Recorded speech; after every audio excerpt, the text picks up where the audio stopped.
Toyota and Honda might be in a serious problem because the 2027, the all-new Telluride, the Kia Telluride, just got the massive upgrade. It is not just a new car. It is not what the people not expected. It's got the new engine, new hybrid power, the better technology, and the higher price tag. So the real question is it still the best family SUV you can buy, or is just getting overpriced? Let's break it down. But before that, if you are new here, I'll break down the real car prices, review, and help you make the smarter buying decisions, especially in the US and Canada. Today we are talking about one of the most popular SUV cars in the North America, the Kia Telluride.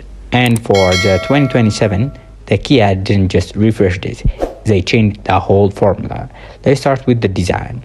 At the first glance, the 2027 still looks bold and aggressive. But if you look closer, you will notice something important changes. The first one is the front grills. It is more modern. The headlights are sharpened, and the overall design feels like more premium. But the SUV now look closer to the luxury brands like the BMW and Range Rovers. On the Range Rover side, I will show you what I mean when we go to the back side of the car. The stance of this car looks strong, especially in the X Pro trims, while the design is a little bit over-capable. So if you like something over-capability and more luxury, this one may be your choice. And one thing you have to know is the Range Rover design is you can find in this car, especially on the rear windows and the tail lights look a little bit like the Range Rovers. That is a little bit suspicious, to be honest, because on the price of this car, they did it on purpose. There is a lot of change today. Now here's the one thing we are interested the most is the Kia completely removed the old V6 engine. Instead, you can get now the 2.5 liter turbocharged engine producing about 274 horsepower. But the real highlights is the new hybrid version. This one, it makes more than 325 horsepower, close to 329. It gives more power and it got better fuel economy. This is a big move because the fuel prices are still high, especially in Canada nowadays. So now you are getting the large SUV that doesn't feel expensive to drive every day. But some people will miss the smooth V6 feels. So it really depends on what you prefer. Before we go to the fuel economy, I'm gonna ask you one favor, to subscribe this channel if you haven't subscribed, because you subscribing to this channel means a lot to us. So please don't forget to subscribe. One of the biggest improvement on this car is the fuel efficiency. The fuel efficiency of this car, the hybrid version, can reach up to 35 miles per gallon, which is impressive for three-row SUV. Compared to the older models, it is the huge and biggest upgrade you can find. This is because if you are driving daily and doing a long trips, it can save you a lot of money over time. And to be honest, for the buyers in the US and Canada, this is the biggest decision factor right now. Now let's talk about the interior. The interior, because the new car, the new model is getting really shiny and expensive. Inside you can get it in different colors. You get a clean modern design with large digital screens. Now to be honest, the new Kias are looking like the new Chinese cars because they got a big screens. The infotainment screen supports Apple CarPlay and Android Auto, and everything feels very user friendly. But what really feels stand out is the luxury feel.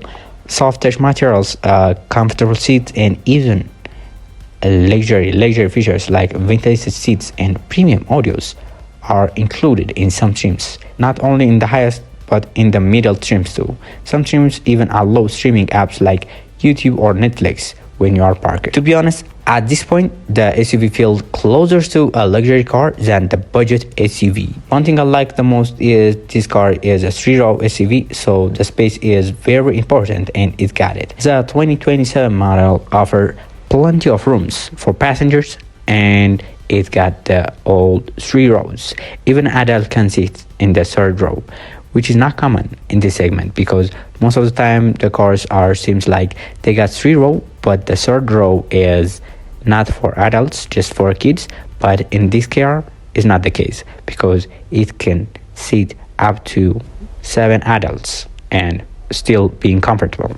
The other thing is the cargo space, and the cargo space in this car is very good, especially if you fold down the rear seats for families, road trips and daily uses.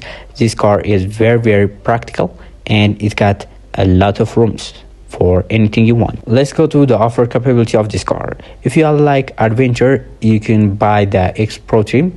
It's worth thinking about because it got a lot of off-road options, especially it got the higher ground clearance and it got a lot of off-road modes. This makes it a new model capable of not only in the city but also in the rough terrains.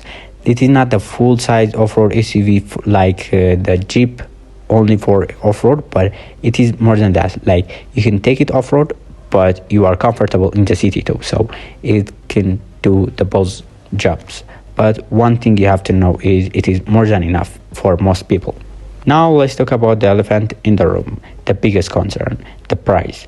The 2027 model starts from $40,000 and can go to up to $60,000 depending on the trim and where you get it, because the price are differ from one place to other place. So I'm gonna show you in the next video where you have to buy and the current price values in the week. So I'm gonna show you the weekly prices of these cars and others, so don't forget to subscribe and to watch those videos. So the real question is, are you getting enough value for what you paid? And to be honest, this car got a strong performance, great fuel economy and premium interior, but it is no longer cheap option. So that is not the goodest part, because it is not cheap car, but it is a really high performance car. It got a great fuel economy and the premium interior. So if you ask me, would you buy this car? Yeah, I would buy this car, but I will choose my own trim level and I'm gonna buy it in other configurations. So what kind of configuration I think is the best, I'm gonna show you in the weekly car price in the next videos, so don't forget to subscribe. But if you are looking for something affordable, you might want to consider some other options like the Nissan Pathfinder and the Honda Pilot. They are really good cars for the value you paid for, so I'm gonna recommend you that. And I want to ask you one thing, what do you think? Would you buy this car or the other competitors like the Toyota Grand Highlander or the Honda models? What do you think? Let me know in the comments. And don't forget, if you want a real car reviews and the price breakdown for the US and Canada, make sure you subscribe. I'll see you next one.